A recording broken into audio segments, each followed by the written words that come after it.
Hey there, it's Syama, CEO of Scaling Retail, and today we're unpacking Retail 2020 trends. Those of you guys who are looking at spending time looking at strategies for implementation of next year, take advantage of the final months and weeks of 2019 so you don't find yourself caught in the lurch as you're launching 2020. More often than not, guys, I see brands that start thinking about 2020 at the beginning of the year, right? So please don't make that mistake of starting to plan in January when you're already a few weeks into the business year. So let's unpack what's happening with Instagram, guys. Most of us know that with Instagram, we become overly reliant on this platform. Not only are we spending more and more ad dollars and so much more time on a daily basis, engaging, posting, finding that special copywriter, making sure it's the best branded platform, thereby taking up a lot of our dollars in marketing, but increasingly brands are seeing a lower ROI on that Instagram platform. Now, why is that? There's become an oversaturation of Instagram. Perhaps you've been hearing about this on the news. A lot of different outlets are covering what might be at threat if Instagram were to somehow close its doors. Well, guys, you're already starting to see a shift in your spend. That $5 a day that you used to spend in terms of getting visibility has now turned into $10, $20, or even $30 a day. It is becoming increasingly unprofitable to spend more of your ad dollars onto Instagram, also because those ROIs are diminishing.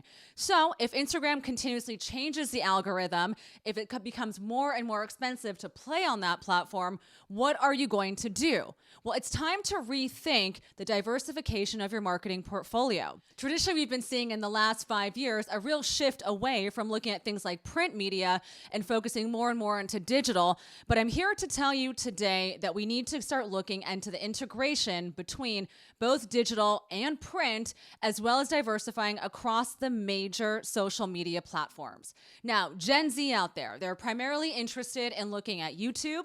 Second in line is Instagram, with third coming in at Snapchat. Guys, there's no Facebook in that top three. Really important to take note of that.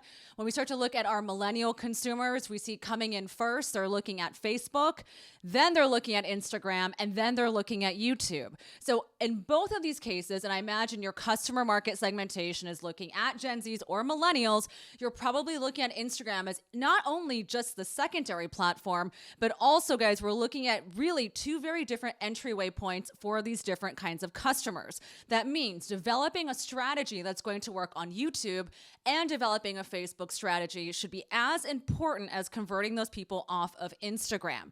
So first point, guys, we have to diversify your digital applications and looking at where your content needs to be placed in order to be converting. Companies like Snapchat are doing a lot in terms of becoming more shoppable. So while the majority of Gen Zs are spending their time on Snapchat, and then guys, also looking at platforms like TikTok, we're seeing that Snapchat is becoming a lot smarter and also following a similar strategy as China's WeChat, right? Being able to pay, being able to purchase, and having that real end-to-end consumer platform on Snapchat.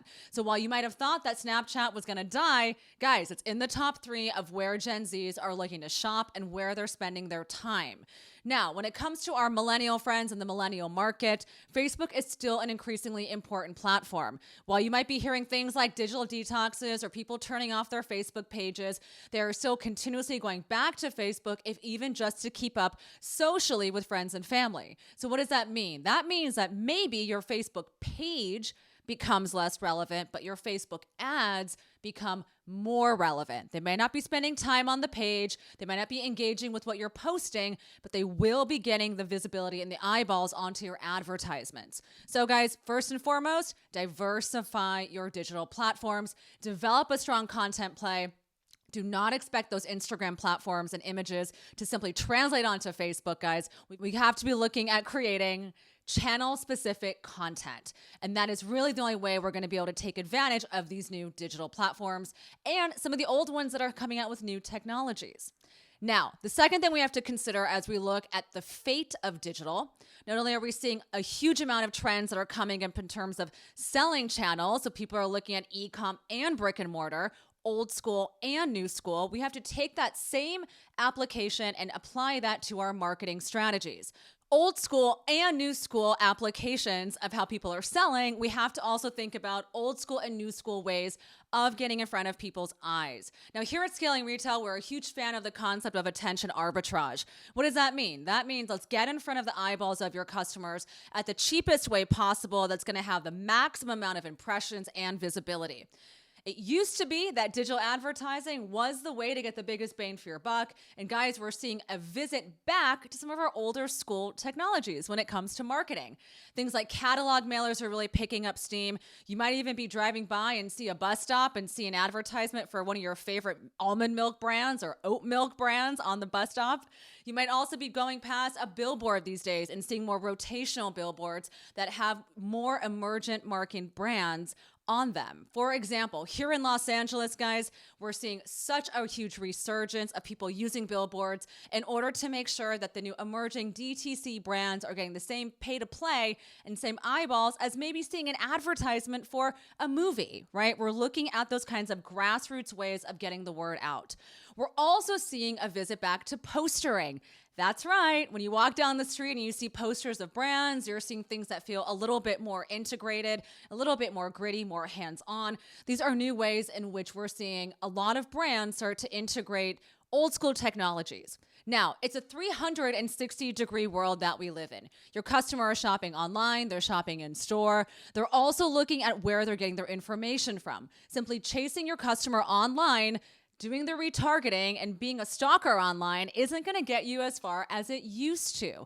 You have to be thinking about integrating some of these old school technologies and ways of getting in front of your customer that you may not have been thinking about recently. Some of my favorite examples of catalog mailers have been companies like Amour Vert and Kuyana, who've done an amazing job of being able to illustrate their lifestyle and getting someone to convert back digitally. We're also seeing the visit back to the Valpak vouchers and those kind of mailers that you get that are sent to every single person in your neighborhood that are basically an envelope with a bunch of different coupons. But instead of it being a 50-cent coupon to maybe a dry cleaner, we're seeing larger size discounts and more brand visibility for companies like Casper Mattresses, Warby Parker Glasses, Lunia for sleepwear. So guys, these modes of getting in front of your customer, again, are no longer just for these cheap value-based kinds of products, but also for things that are high touch and a little bit more luxury for the consumer. Now, why is that important? Well, think about it. When you open up your mailbox, what kind of mail are you getting inside, right? Chances are you might be getting your phone bill, you might be getting a couple different pieces of news or mail, but you're really not getting a lot of that old school advertising. So the attention is there, your customer is captured, and it's time that you take advantage of that. All right, guys. So when it comes to 2020 and it comes to looking at your marketing and ad spend, there are a couple different things that we've spoken about that are really going to impact the future of your business. Not only in terms of agile marketing and how you look at the allocation of resources and evaluate them on a monthly and quarterly basis, but also in terms of what your content team looks like, what your graphic designers are going to be tasked to do. One of the biggest issues that I've seen are brands that are saying, hey, we want to spend more money in trying new advertising and marketing strategies, but we're not going to align our teams internally to be able to write the right copy, produce the right images, and ultimately deliver the right assets to create a 360-degree experience for your customer. Remember, your customers online and offline. They exist everywhere. As you take a look at your marketing budget and spend, you have to be thoughtful and strategic. You don't want to be one of those brands out there that's been hearing about these strategies, sees that these catalog mailers are happening, or even sees one of those bus stop signs and wonders, how does that play a role into the future of my marketing? Do not oversaturate your spend online, guys. It's time to diversify your platforms, diversify your messaging, and the channels that you're delivering it. So, if you want to get some answers to your questions, deliver a cohesive approach and strategy for your business, and really stay on top of these marketing trends, send us an email at hello@scalingretail.com. Let us take a look at your business, dive deeper, and develop a customized approach so you're not saying, hey, I want to be like this brand or like that brand. You want to be like your brand. And uncovering your brand is as simple as looking at not only your profits, your margins, where you're redistributing your resources, but also who are your customers and how are we going to deliver those messages to those customers with those overlying values. All right, guys, that's all from me at Scaling Retail. Would love to hear from you and would love to deliver a comprehensive program that's going to allow you to get in front of your customers with the budgets that you have, the time that you need, and really creating a 360-degree brand high touch approach. All right, guys, talk to you soon. Thanks. Bye.